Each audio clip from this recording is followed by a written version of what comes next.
Bueno, tremendo, ¿no? Es increíble cómo el Señor es un Dios que es personal, dijimos, pero también es moral. Y ha puesto una ley moral en todos nosotros.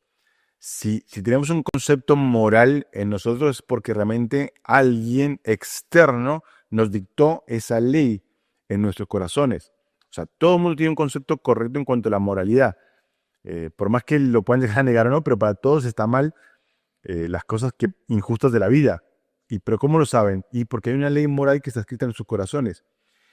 Pero la única persona que puede llegar a dictar esa ley moral en nuestros corazones tiene que ser alguien superior, alguien moral, y alguien que realmente la pueda cumplir por completo.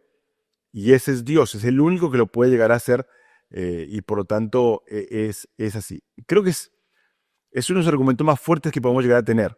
Porque en el tema de la creación, bueno, lo podemos defender y realmente creo que tenemos suficiente base para decir es así.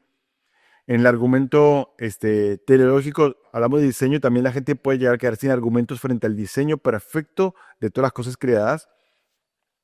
Pero en este argumento moral, realmente la gente no tiene ningún tipo de excusa o decir, bueno, no, no, yo no creo así, porque todos tenemos una ley moral escrita en los corazones. Y por lo tanto, es importante que nosotros hagamos énfasis en esta ley, porque realmente vale la pena seguir indagando, seguir indagando. Eh, entonces yo te quiero animar a que profundices un poquito más en cuanto al tema de la ley moral, que puedas llegar a buscar en las personas cuál es su concepto de la moralidad, porque te vas a sorprender y te van a dar una entrada perfecta para poder hablar de ese Dios que es totalmente moral, totalmente perfecto y totalmente capaz de dictar esa ley en nuestros corazones, porque es el único que la puede cumplir. Entonces, eso en cuanto al argumento axiológico o moral del cual vimos el video en el módulo anterior. Pero bueno, llegamos al cuarto argumento. Este argumento es un poquito más difícil de explicar, un poquito más difícil de presentarlo, pero también está bueno tenerlo, porque creo que sinceramente nos va a ayudar mucho, ¿sí? Parece complejo al principio, pero bueno, si lo vamos y lo vamos a poder estudiar y analizar, creo que va a ser algo muy bueno, ¿sí? Este argumento ontológico se basa a partir del ser, ¿sí? Acuérdate, el cosmológico es a partir de la creación, el teleológico es a partir del diseño, el axiológico o moral es a partir de la ley moral justamente, pero este es a partir del ser, o sea, habla del Dios como tal. Vamos a ver dos videos en este módulo. Un video vamos a ver que realmente este argumento también se puede llamar el argumento de la contingencia, y se va a explicar muy claramente. Y creo sinceramente que es de esos videos que vale la pena ver y volver a ver y volver a ver, porque nos va a ayudar mucho a comprender mejor en cuanto a ese tema, ¿sí? En cuanto a por qué es totalmente plausible, es totalmente posible que Dios exista y realmente existe. Así que te invito a ver este primer video en cuanto a el argumento de contingencia. Vivimos en un universo increíble. ¿Alguna vez te has preguntado por qué existe? ¿Por qué existe algo en lo absoluto? Gottfried Leibniz escribió: en primer lugar, la pregunta que debe hacerse apropiadamente es: ¿por qué hay algo en lugar de nada? Él llegó a la conclusión de que la respuesta se encuentra en Dios. Pero, ¿es esto razonable? Todo lo que existe tiene una explicación para su existencia.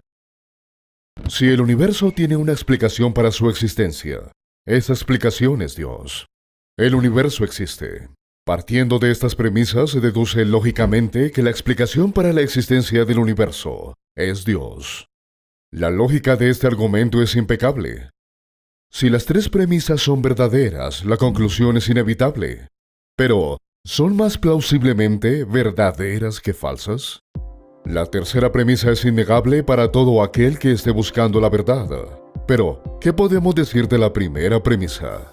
¿Por qué no decir: el universo simplemente está ahí y punto? No hay necesidad de ninguna explicación. Fin de la discusión.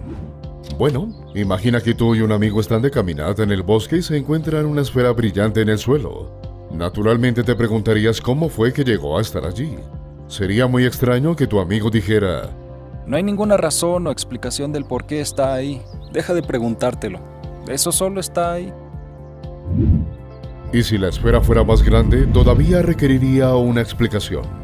De hecho, si la esfera fuera del tamaño del universo, el cambio de su tamaño no eliminaría la necesidad de una explicación. En realidad, la curiosidad sobre la existencia del universo parece científica e intuitiva. Alguien podría decir: si todo lo que existe necesita una explicación, ¿qué hay de Dios? ¿No necesita Él una explicación? Y si Dios no necesita una explicación, entonces, ¿por qué el universo necesita una explicación? Para responder a esto, Leibniz hace una distinción clave entre las cosas que existen necesariamente y las cosas que existen contingentemente. Las cosas que existen necesariamente existen por necesidad de su propia naturaleza. Es imposible que no existan. Muchos matemáticos creen que los objetos abstractos, como los números y los conjuntos, existen de esta forma. No hay otra cosa que cause su existencia, simplemente existen por necesidad de su propia naturaleza.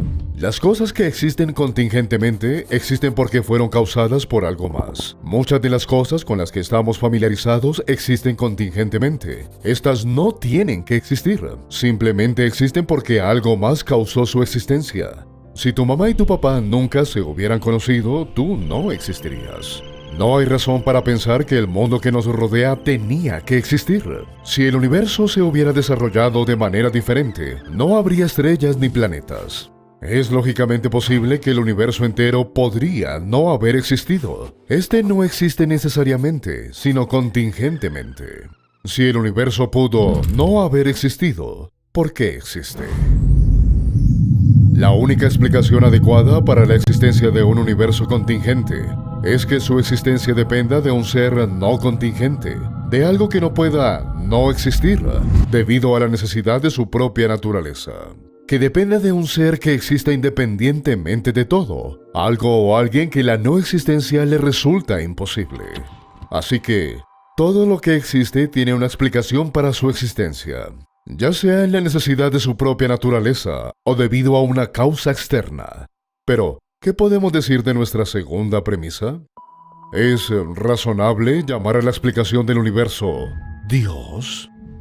Bueno, ¿qué es el universo? Es toda la realidad del espacio-tiempo, incluyendo toda la materia y la energía. Se deduce que si el universo tiene una causa para su existencia, esta causa no puede formar parte del universo, no debe ser física ni material, debe trascender el espacio-tiempo.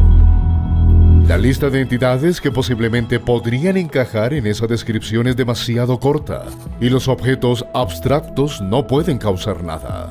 El argumento de la contingencia de Leibniz muestra que la explicación para la existencia del universo se puede encontrar únicamente en la existencia de Dios. O si prefieres no utilizar el término Dios, puedes simplemente llamarlo el ser extremadamente poderoso, no causado, necesariamente existente, no contingente, no físico, inmaterial, eterno, que creó el universo entero y todo lo que hay en él.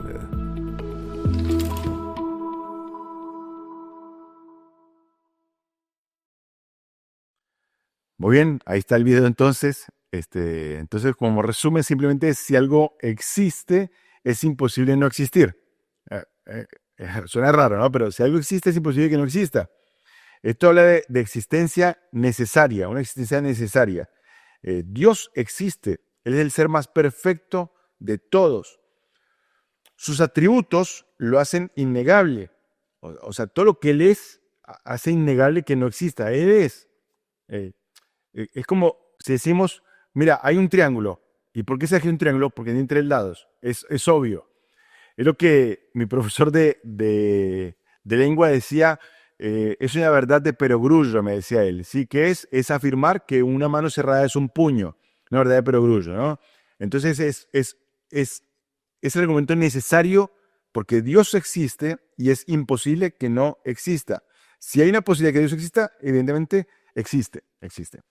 Pero vamos a aclarar un poquito más con este segundo video que habla también en cuanto a este argumento ontológico un poquito más específicamente.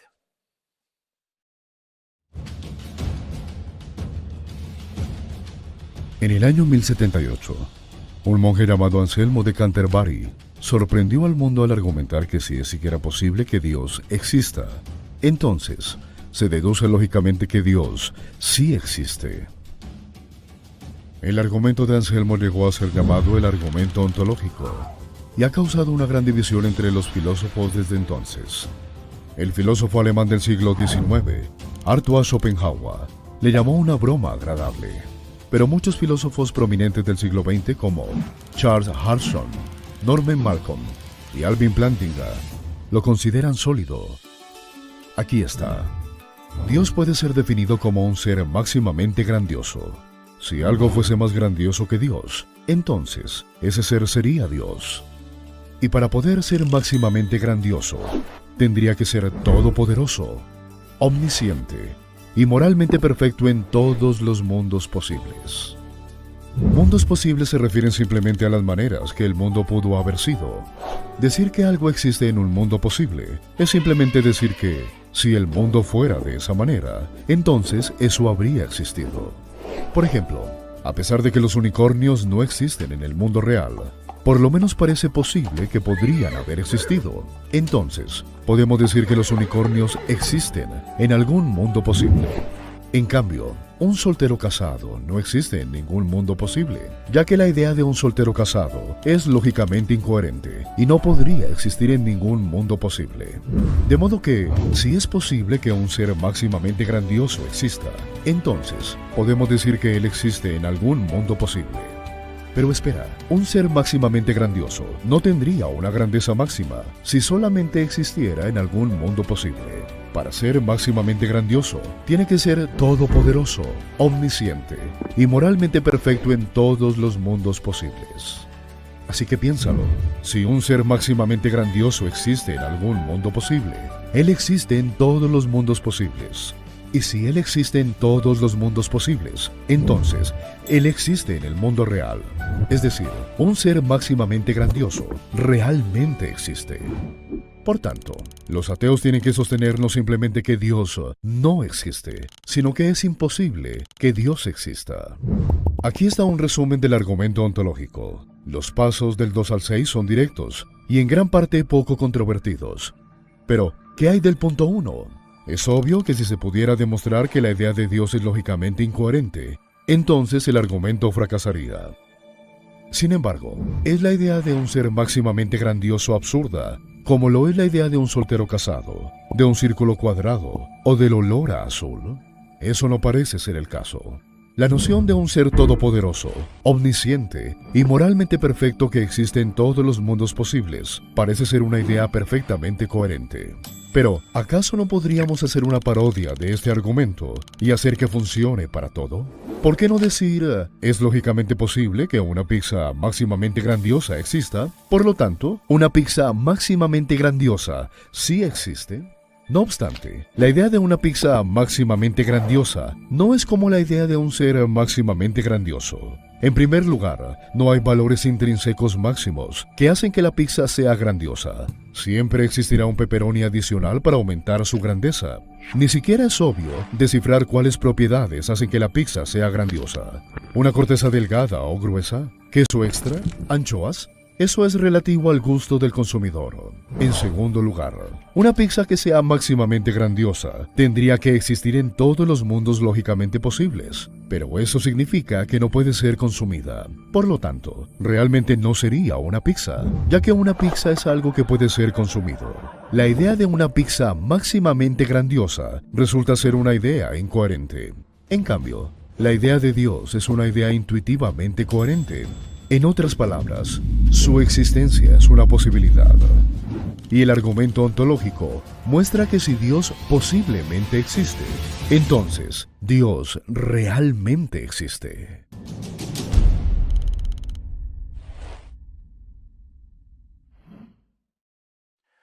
Muy bien, creo que ya ha quedado claro todo este tema, este argumento ontológico. Como te digo, es un poquito más complicado, es un poquito más filosófico, pero creo que si lo podemos llegar a definir bien, podemos llegar a sacarle provecho a estos argumentos, creo que van a ser muy importantes y va a ser muy bueno para que puedas defender también la existencia de Dios. Entonces, bueno, Ha sido un recorrido bastante interesante para demostrar que Dios existe. ¿Por qué? La Biblia lo dice, obviamente, pero también la creación lo dice, el diseño lo dice, la ley moral escrita en nuestro corazón lo dice y también la lógica lo dice, porque si Dios puede existir, existe y es necesario que exista para que todo lo demás se cumpla.